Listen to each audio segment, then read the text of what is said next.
జోగిపేట పట్టణం లోపల double bedroom అపార్ట్మెంట్లో ఉన్నటువంటి ఒక ఇస్త్రీ చేసుకుంటూ జీవనం సాగించేటువంటి మల్లేష్ అనే వ్యక్తి నిన్న పొద్దున 5:30 గంటలకు ప్రతిరోజు అతను మార్నింగ్ లేచి ఇస్త్రీ చేయడానికి తను దాని యొక్క షాప్ దగ్గరికి వస్తుంటాడు ఎవ్రీడే.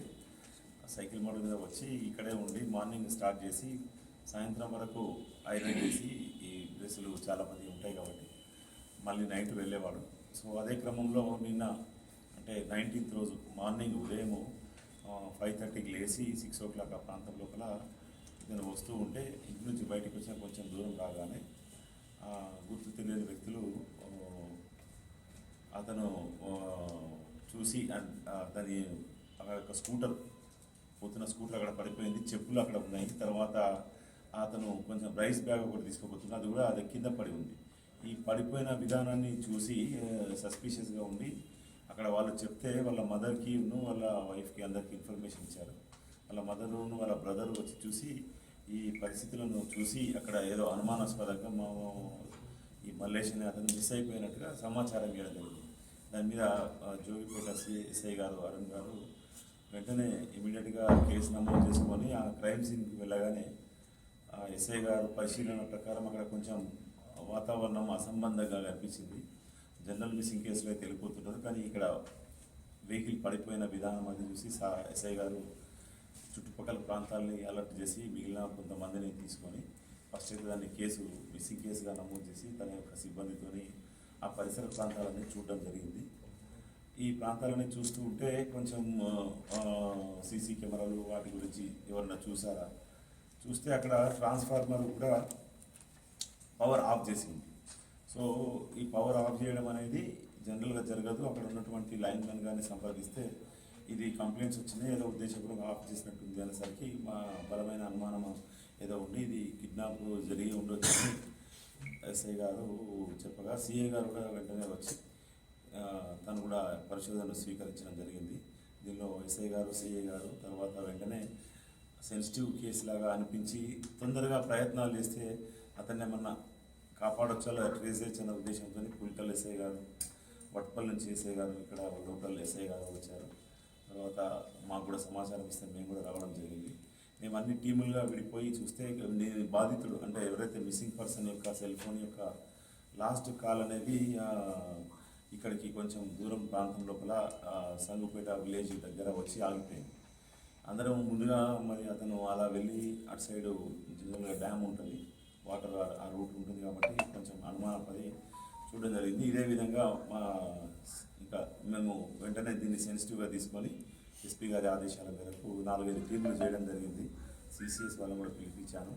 తర్వాత మా రూరల్ సిఐ గారు కూడా వచ్చి అందరం కలిసి ముందుగా అనుమానాన్ని ఎవరి మీద ప్రొజెక్ట్ చేయాలని ఆలోచిస్తూ ఉండి మేము ముందుగా వాళ్ళ మదరు బాగా డీటెయిల్గా ఎగ్జామిన్ చేస్తే అతని యొక్క భార్య కల్పన అని ఉంది, ఆమె మరియు మేనా మరదలేనే వివాహం చేసుకున్నాడు అతను. తర్వాత అతనికి గత పరిచయం ఉన్న ఒక మహేష్ అనేటువంటి వ్యక్తి వాళ్ళ మీద కొంచెం అనుమానం రేజ్ చేయగానే మేము ఆమె చేసిన తర్వాత వెంటనే మేము టెక్నికల్ ఎవిడెన్స్ బేస్ మీద కొన్ని కాల్స్ అనాలిసిస్ చేయడం జరిగింది.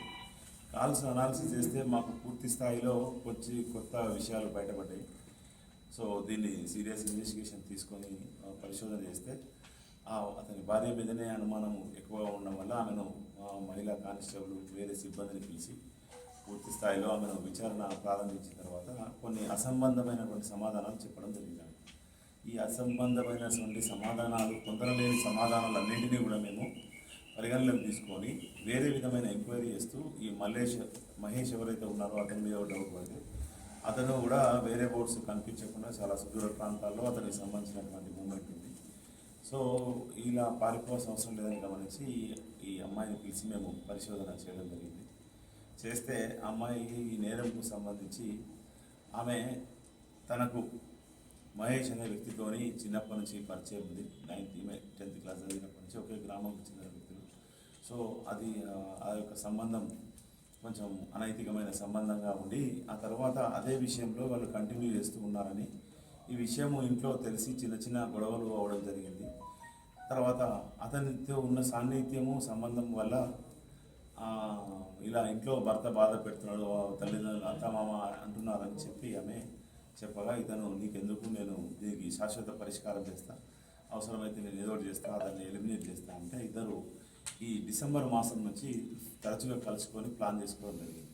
ఈ ప్లాన్లో భాగంగా ఆమె చెప్పినట్టుగా ఇతను నిర్ణయించుకొని ఇంకా ముగ్గురు వ్యక్తులను, వాళ్ళ పేరు కూడా మహేష్ అని ఉంది, ఇద్దరు మహేష్ ఉన్నారు, వాళ్ళను సంప్రదించి ఈ 30వ తేదీ నుంచి ఈ మధ్య కాలంలో 10th ఈ 18th వరకు కూడా వాళ్ళు దఫాలుగా ఇక్కడ వచ్చి అతను ఎటుపోతుంటాడో వెళ్ళి అని చూసుకున్నారు.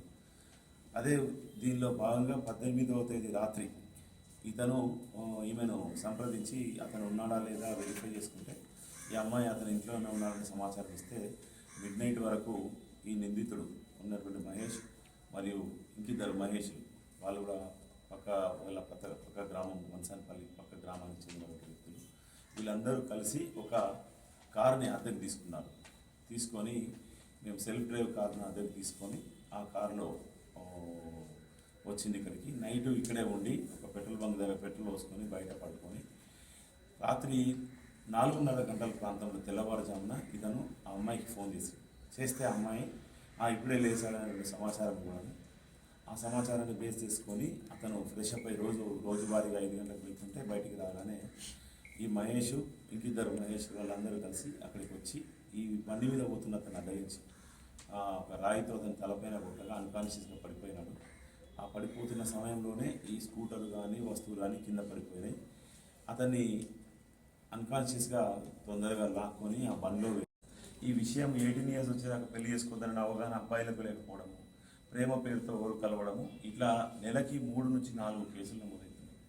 18 సంవత్సరాల వయసుకు లోపల ఉన్నటువంటి ఎవరినైనా కూడా వాళ్ళని బాధితులుగానే ట్రీట్ చేస్తారు. 17 సంవత్సరాలు ఉన్న ఒక అమ్మాయిని ఆమెకు ఇష్టం ఉన్నా లేకపోయినా వేరేవారు తీసుకుపోతే అది నేరమే.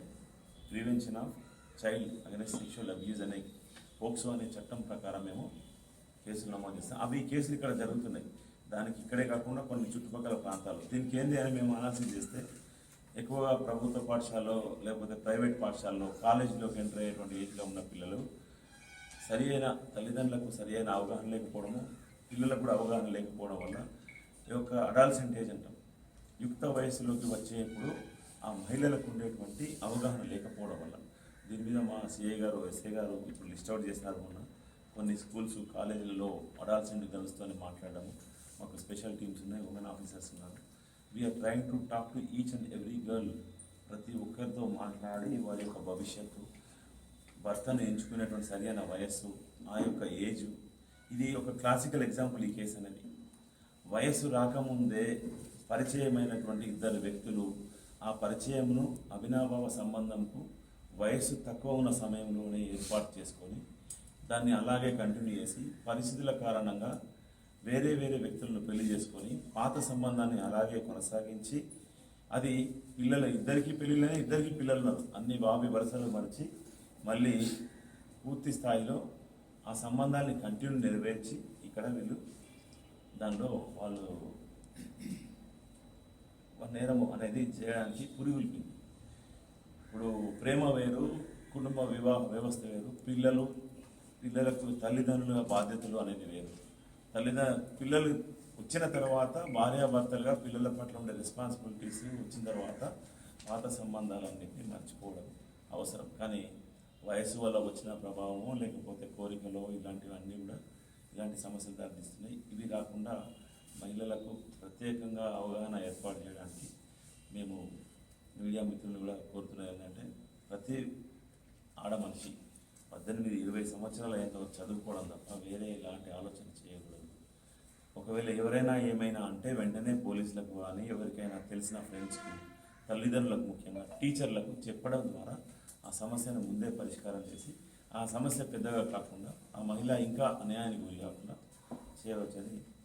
అందులో ఇప్పుడు ఈ సంఘటనలో బాధితురాలు నేరస్తురాలు అనాలా అర్థమవుతలేదు. ఆమెకు 2 పిల్లలు, ఇప్పుడు వాళ్ళు వీధిన పడిపోయారు, భర్త మర్డర్ అయిపోయాడు. సో 2 పిల్లలు అల్టిమేట్గా ఆమెకు 20 సంవత్సరాల నేరం కంపల్సరీగా శిక్ష పడేటువంటి నేరం ఇది. సో పిల్లలు 20 ఏళ్ళ వయసు వచ్చాను, ఇప్పుడు 5 ఏళ్ళు 25 ఏళ్ళ యుక్త వయసు వచ్చేందుకు తల్లిదండ్రుల ఆధారం లేకుండా నేరం చేసినటువంటి ఏవన్ అతనికి 2 పిల్లలు ఉన్నారు, ఇతను జైలుకు వెళ్లాల్సిందే. తర్వాత A3 ఆయనకు 2 పిల్లలు ఉన్నారు, అది ఆడపిల్లలే. వీళ్ళందరికీ ఆడపిల్లలు ఉన్నారు, వీళ్ళ ఆడపిల్లల జీవితాలన్నీ రోడ్డు మీద తీసుకొచ్చేసి ఇది చాలా అవమానమైనటువంటి సంఘటన. ఈ సంఘటనలు జరగకుండా దయచేసి మహిళలు ముఖ్యంగా జాగ్రత్తగా ఉండి తగిన చర్యలు తీసుకోవడానికి అవసరమైతే పోలీసులని కానీ NGO ఆర్గనైజేషన్ కానీ ఉమెన్ చైల్డ్ వెల్ఫేర్ డిపార్ట్మెంట్ కానీ సంప్రదించాలని కోరుకుంటున్నాను. మరిన్ని వీడియోస్ కోసం ఛానల్ ని సబ్స్క్రైబ్ చేయండి, లేటెస్ట్ అప్డేట్స్ కోసం వాట్సాప్ ఛానల్ ని ఫాలో చేయండి అండ్ లింక్ డిస్క్రిప్షన్ లో ఉంది.